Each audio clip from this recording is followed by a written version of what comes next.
अब अपन लोग अपनी 7th क्लास का नेक्स्ट चैप्टर पढ़ने जा रहे हैं, जिस चैप्टर का नाम है फिजिकल एंड केमिकल चेंजेस।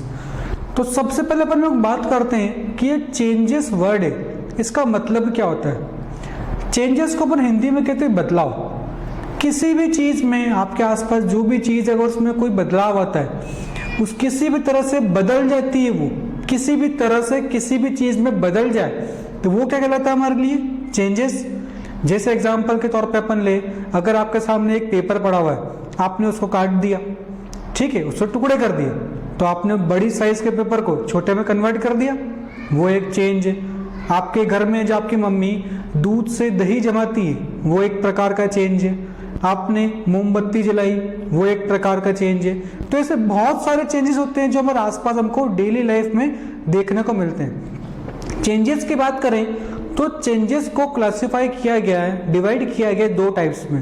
पहला चेंज है फिजिकल चेंज और दूसरा चेंज है केमिकल चेंज। सबसे पहले अपन लोग बात करते हैं कि क्या होता है फिजिकल चेंज। फिजिकल चेंज का मतलब क्या होता है, ठीक है, देखते हैं इसके अंदर।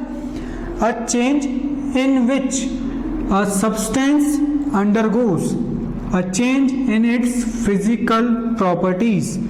वो चेंज जिसके अंदर कोई भी सब्सटेंस किसी फिजिकल प्रॉपर्टी के अंदर चेंज दिखाए, उसकी कोई भी फिजिकल प्रॉपर्टी बदल जाए। अब फिजिकल प्रॉपर्टी का मतलब क्या है, फिजिकल प्रॉपर्टी के अंदर काउंट होती है या तो उसका शेप बदल जाए, ठीक है, या साइज बदल जाए, कलर बदल जाए, या फिर स्टेट बदल जाए। अब स्टेट का मतलब क्या हुआ यहाँ पे, ये तीन शब्द तो कॉमन है। स्टेट का मतलब क्या हुआ, हमने लास्ट ईयर भी पढ़ा था कि हमारे पास हर चीज की तीन स्टेट्स होती है। एक होती है सॉलिड, एक होती है लिक्विड और एक होती है गैस। सॉलिड से गैस बदलना, सॉलिड से लिक्विड में जाना, लिक्विड का गैस, सॉलिड, मतलब इन तीनों में आपस में कोई भी अगर चेंज होता है, किसी भी स्टेट के अंदर बदल जाता है, तो वो किस में काउंट होता है, उसकी स्टेट चेंज के अंदर और उसकी फिजिकल प्रॉपर्टी के अंदर काउंट होता है। तो यहां तक तो समझ आया फिजिकल प्रॉपर्टी का मतलब क्या है। और वो चेंज जिसके अंदर फिजिकल प्रॉपर्टी में चेंजेस आए वो क्या कहलाती है, फिजिकल चेंजेस। एक और चीज होता है, हम ये भी कह सकते हैं कि फिजिकल चेंज वो होते हैं जिसके अंदर कोई भी नया सब्सटेंस नहीं बनता है। क्या कहते हैं, no new substance, no new substance formed. मतलब आप डिफाइन करना चाहे तो ये भी कर सकते हैं, फिजिकल चेंज मतलब वो चेंजेस जिसके अंदर कोई भी नया सब्सटेंस नहीं बनता है। जैसे एग्जांपल के तौर पे हम लेते हैं, ठीक है, हमारे पास ये एक बीकर है, हमारे पास ये एक बीकर है, ठीक है। इस बीकर में क्या भरा हुआ है, पानी। इस बीकर में बना हुआ है पानी। आपने इसको हीट करना स्टार्ट किया, इसको गर्म करना स्टार्ट किया। हम सभी जानते हैं जब पानी को आप गर्म करते हो तो क्या होता है, इवोपरेशन। पानी जो है भाप बन के, वेपर बन के ऊपर उड़ जाता है, क्या कहलाती है प्रोसेस, इवोपरेशन।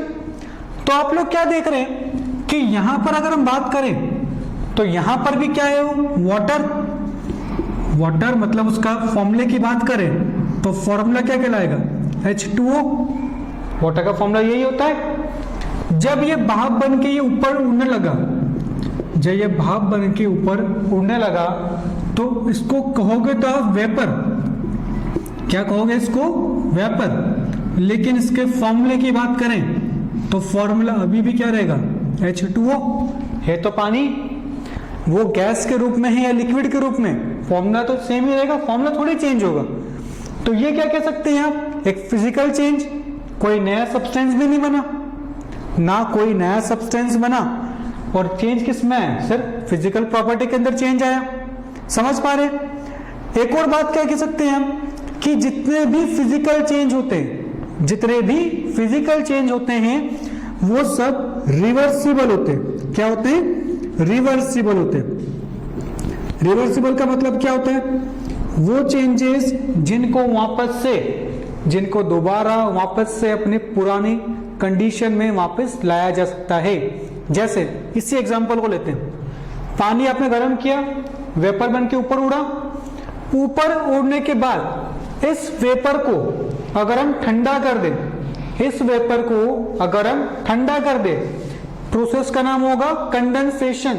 हमने पढ़ी लास्ट ईयर भी, पानी को गर्म करो वो ऊपर उड़ने लग जाए वेपर के रूप में, इवापोरेशन, और उससे वेपर को अगर ठंडा कर दो तो वाटर के रूप में वापस लिक्विड में कन्वर्ट हो जाए, क्या कहलाता है ये? कंडेंसेशन। तो ये जो पानी ऊपर उड़ रहा है, इस वेपर को ठंडा करके मैं वापस से इसको कन्वर्ट कर सकता हूं वाटर के अंदर। तो क्या रिवर्सिबल चेंज का एग्जांपल हुआ ये? तो एक और तरीके से आप एक्सप्लेन कर सकते हो कि फिजिकल चेंजेस रिवर्सिबल होते हैं। समझ पा रहे क्या कह रहा हूं? एक और एग्जांपल ले लो, जैसे मेरे पास ये पेपर का एक टुकड़ा है, मेरे पास ये पेपर का एक टुकड़ा है, ठीक है।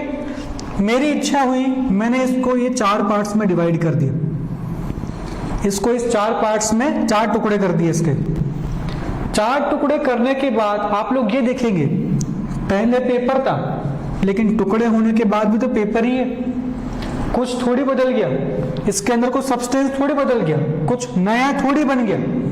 अगर आपको इसको वापस जोड़ना हो, वापस आप जोड़ भी सकते हो, मतलब रिवर्स भी कर सकते हो। तो ये भी किसका एग्जांपल हो गया आपके? एक फिजिकल चेंज का। इसी पेपर की बात करें, अगर मैं इसको कलर कर दूं, किसका कलर चेंज कर दूं, तो भी रहेगा तो पेपर ही रहेगा, कुछ चेंज थोड़ी हो जाएगा इसके अंदर। तो ये भी किसका एग्जांपल हुआ एक तरह से? Physical change. तो आप लोग समझ पा रहे फिजिकल चेंज का मतलब क्या है? वो चेंज जिसके अंदर कोई भी नया सब्सटेंस नहीं बने और उसके सिर्फ फिजिकल प्रॉपर्टी के अंदर चेंजेस आए, ठीक है। और चेंजेस कौन से होते हैं? ये रिवर्सिबल चेंज होते हैं। ये समझ आया यहां तक? अब बात करते हैं अपन केमिकल चेंज के बारे में कि केमिकल चेंज क्या होते हैं।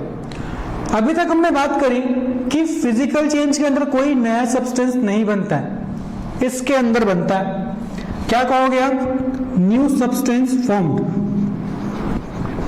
न्यू सब्सटेंस फॉर्म्ड, मतलब नया सब्सटेंस इसके अंदर बनता है। और एक और क्या कह सकते हैं, ये इरिवर्सिबल होता है, मतलब इसको इरिवर्सिबल, मतलब इसको वापस से चेंज करना, वापस से पुरानी स्टेट के अंदर ले जाना थोड़ा पॉसिबल नहीं होता है। एग्जाम्पल के तौर पर देखो, फिर से लेते हैं हम एक पेपर, ये रहा हमारे पास एक पेपर। अगर इसको मैं काट के डिवाइड कर दूं, कट कर दूं, तो क्या कहलाएगा? Physical change. लेकिन मैंने इसको काटा नहीं, मैंने क्या कर दिया? इसको बर्न कर दिया, जला दिया। मैंने इस पेपर को बर्न कर दिया, जला दिया। हम लोग जानते हैं जब भी किसी पेपर को या किसी चीज को आप जलाते हो, क्या रह जाता है नीचे? उसकी राख, ऐश रह जाती है। क्या कहते हैं उसको? ऐश, राख। आप लोग क्या देख पा रहे हैं? एक तो पेपर अलग चीज थी, ऐश जो बनी, राख, वो एक अलग चीज है। तो नया सब्सटेंस एक बन गया। दूसरा, इसके अंदर से कुछ गैसेस भी रिलीज होगी। जब कोई भी चीज जलती है तो उसके अंदर से कुछ ना कुछ तो निकलता है। हम लोगों ने लास्ट ईयर भी पढ़ा है कि किसी भी चीज को जलने के लिए क्या चाहिए? ऑक्सीजन। और कोई भी चीज जलेगी तो कार्बन डाइऑक्साइड निकलती है उससे। तो इसके अंदर कुछ गैसेस थी, कुछ गैसेस इसके अंदर प्रेजेंट थी, वो भी उड़ गई, ऐश भी बन गया। अब आप ये तो नहीं कर सकते कि जो ऐश बनी, राख बनी, उसको किसी तरह से जोड़ के कागज में किसी में लगा के वापस से पेपर बना लो। तो ये किसका एग्जाम्पल हुआ? एक तो इरिवर्सिबल। दूसरा, गैसेस निकल गई, ये भी इरिवर्सिबल। और इसके अंदर जो ऐश बना, ये एक नया सब्सटेंस है। पहले था पेपर, अब क्या रह गया? ऐश। तो आप लोग कह सकते हैं केमिकल चेंज के अंदर एक तो नया सब्सटेंस बनता है और दूसरा ये चेंज होता है इरिवर्सिबल चेंज, मतलब इसको वापस से बदलना पॉसिबल नहीं होता है। डिफाइन क्या है इसकी? A change in which a substance undergoes change in its chemical properties। यहां पर फिजिकल नहीं, केमिकल प्रॉपर्टीज की हम बात कर रहे हैं। आगे डिस्कस करेंगे क्या क्या होती है केमिकल प्रॉपर्टीज की सब्सटेंस की। लेकिन आपको इतना याद रखना है कि वो चेंज जिसके अंदर वो अपने केमिकल प्रॉपर्टीज के अंदर चेंज कर दे, बदलाव कर दे, वो केमिकल चेंज होते हैं इरिवर्सिबल और इसके अंदर नया सब्सटेंस बनता है। ठीक है, यहां तक क्लियर? आपको नोट करो यहां तक पहले। अब अपने को पढ़ना है केमिकल चेंजेस के बारे में। फिजिकल चेंज में इतना ही पढ़ना था, उसको डिफाइन क्या होती है और उसके कुछ एग्जांपल्स क्या होते हैं।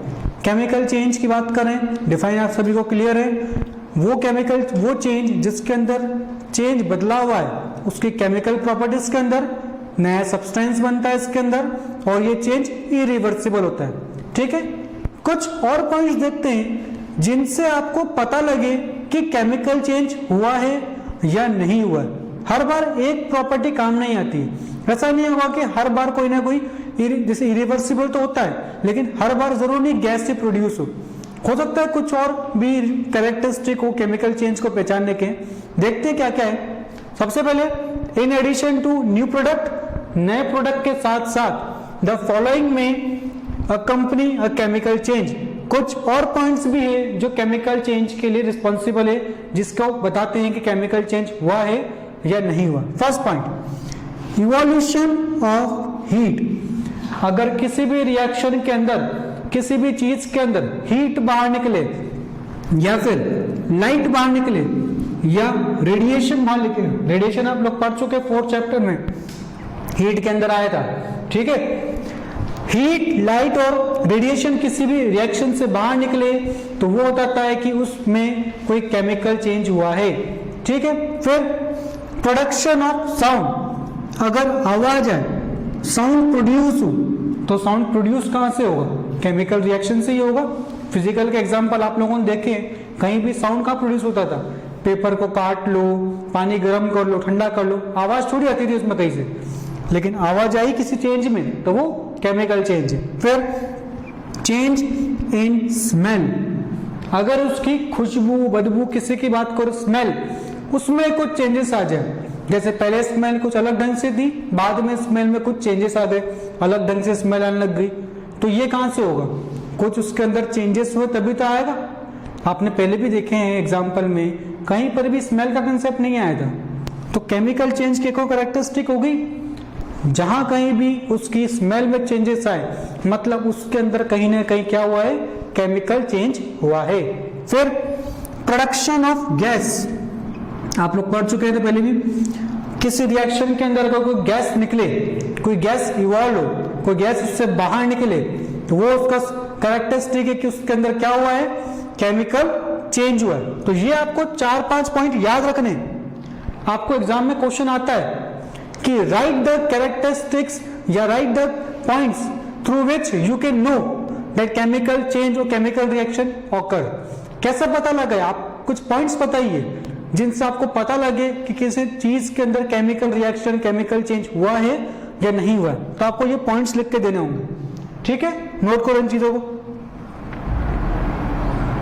देखिए, अब अपन लोग कुछ एग्जांपल्स डिस्कस करेंगे जिससे हमको थोड़ा और क्लियर होगा कि केमिकल चेंज होते क्या है और किस प्रकार से होते हैं। तो हमारे पास एग्जांपल में सबसे पहले आता है प्रिपरेशन ऑफ मैग्नीशियम हाइड्रोक्साइड, और आप सभी लोगों को नाम मालूम है मैग्नीशियम हाइड्रोक्साइड। लास्ट चैप्टर में डिस्कस करके आए हैं milk of magnesia work as an antacid. उसका फॉर्मूला क्या था? MgOH होल ट्वाइस, या फिर मैग्नीशियम हाइड्रोक्साइड का chemical name milk of magnesia, magnesium hydroxide. इससे को ऊपर डिस्कस करेंगे कि इसको बनाते कैसे बनता है milk of magnesia, magnesium hydroxide. ठीक है, तो सबसे पहले अपने को क्या करना है? एक मैग्नीशियम का रिबन लेना है। रिबन मतलब एक स्ट्रिप। ठीक है, ये होगी मैग्नीशियम की एक स्ट्रिप। इसको क्या क्या लेने के बाद मैंने सबसे पहले सैंड पेपर से क्लीन किया। किससे क्लीन किया? सैंड पेपर से। अब कंपटीशन में क्वेश्चन भी आता है कि सैंड पेपर से आपने किसी मैग्नीशियम रिबन को क्लीन क्यों करते हैं उसको रिएक्शन से पहले? हमारा आंसर होता है क्योंकि मैग्नीशियम रिबन एनवायरनमेंट में प्रेजेंट है, एनवायरनमेंट के अंदर बहुत सारी गैसेस प्रेजेंट है, तो हो सकता है ये मैग्नीशियम रिबन उन गैसेस से रिएक्ट कर जाए, और यहां पर कुछ और ही प्रेजेंट हो। मान लो कि इसके ऊपर ये हल्का हल्का से एक लेयर ऑफ प्रेजेंट है, दिख रही है आपको? ये हल्की हल्की सी एक लेयर ऑफ प्रेजेंट है। तो अगर मैं इसको जलाऊंगा फिर या इसको कुछ भी करूंगा, इस रिएक्शन ढंग से नहीं हो पाएगी।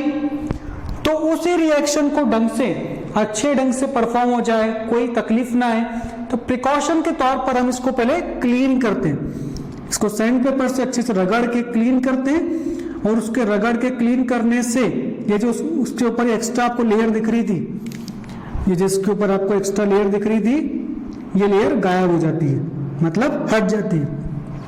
अब सिर्फ मैग्नीशियम रिबन प्रेजेंट है आपके पास। इसको क्या करते हैं, हम जलाते हैं। क्या करते हैं? बर्न करते हैं। और आप सभी लोग जानते हैं, अगर कोई भी चीज जल रही है, बर्न हो रही है, तो क्या रिस्पॉन्सिबल है उसके लिए? ऑक्सीजन। बिना ऑक्सीजन की प्रेजेंस के कोई भी चीज जलती थोड़ी है। हम लोग लास्ट ईयर भी देख के आए, किसी भी चीज को जलने के लिए, बर्न होने के लिए, फायर कैच करने के लिए ऑक्सीजन की रिक्वायरमेंट है। जब ये मैग्नीशियम रिबन जलता है तो इसके अंदर से एक तो बहुत सारी क्या निकलता है, ये लाइट, व्हाइट लाइट निकलती है इसके अंदर से जब ये जलता है। कौन सी लाइट निकलती है? व्हाइट लाइट, जब ये जलता है इसके अंदर। जब ये जल जाता है पूरा, तो मैग्नीशियम रिबन जलने के बाद अपने ऐश समझते हैं, राख बना के नीचे गिर जाता है। तो पहले आपके हाथ में क्या था? Magnesium ribbon. बन क्या गया? ऐश, उसकी राख। कैसे? आपने जब इसको जलाया, किसके प्रेजेंस में? ऑक्सीजन की। क्या निकला इसके अंदर से? व्हाइट लाइट निकली जब ये जल रहा था। तो आपको अभी तक क्या समझ में आया? ये हमारे पास था मैग्नीशियम रिबन, बन गई इसकी ऐश, राख। दोनों अलग अलग चीज है। मैग्नीशियम अलग चीज है और राख अलग चीज है। तो मतलब क्या कह सकते हो आप? ये केमिकल चेंज का एग्जांपल है। केमिकल चेंज का एग्जांपल हुआ ना, कि new substance form, light energy निकली, ठीक है, इरिवर्सिबल चेंज है। तो इसको रिएक्शन के बेसिस पे देखते हैं, रिएक्शन क्या हो रही है इसके अंदर। देखो आपके पास क्या था? मैग्नीशियम, फॉर्मूला होता है Mg, इस तरह से स्पेलिंग कैसे लिखते हैं, ठीक है, प्लस ऑक्सीजन। ऑक्सीजन की प्रेजेंस में आपने क्या करा? इसको जलाया, बर्न किया। जब इसको ऑक्सीजन की प्रेजेंस में जलाया, तो ये जो ऑक्सीजन है ये इस Mg से रिएक्ट कर जाती है, इस मैग्नीशियम से रिएक्ट कर जाती है, और क्या बना लेती है? Magnesium oxide. क्या बन जाता है? Magnesium oxide. आप रिएक्शन में देख पा रहे, पहले था क्या आपके पास? मैग्नीशियम, बन क्या गया? Magnesium oxide. नए सब्सटेंस है, दोनों अलग अलग है, न्यू सब्सटेंस फॉर्म। अभी तो आपके पास क्या बन गया? Magnesium oxide. बनाना क्या है? Magnesium hydroxide. तो अब क्या करेंगे आगे? आगे के लिए मैंने क्या किया, ये जो ऐश है, एक बीकर लिया पहले तो, और इस बीकर में मैंने भरा थोड़ा पानी। ये भरा इस बीकर में थोड़ा पानी, और इस ऐश को इस बीकर में ट्रांसफर कर दिया। ट्रांसफर करने के बाद इसको अच्छे से हिलाया आपने, स्टर किया। जब ये पूरी ढंग से डिसॉल्व हो गया, याद रखना ऐश किसकी थी? मैग्नीशियम ऑक्साइड की। जब पूरे ढंग से आपने इसको अंदर घोला, डिसॉल्व किया, तो पानी से ये मैग्नीशियम ऑक्साइड रिएक्ट कर जाता है। पानी से ये मैग्नीशियम ऑक्साइड रिएक्ट कर जाता है, और क्या बनता है? Magnesium hydroxide. रिएक्शन देखते हैं, देखो क्या था आपके पास? मैग्नीशियम ऑक्साइड किसमें मिलाया आपने? पानी के अंदर। H2O फॉर्मूला होता है पानी का। जब इन दोनों को आपस में रिएक्ट करवाया, क्या बन गया आपके पास? Magnesium hydroxide. मैग्नीशियम हाइड्रोक्साइड का फॉर्मूला होता है MgOH होल ट्वाइस। ये होता है फॉर्मूला मैग्नीशियम हाइड्रोक्साइड का, मैग्नीशियम हाइड्रोक्साइड।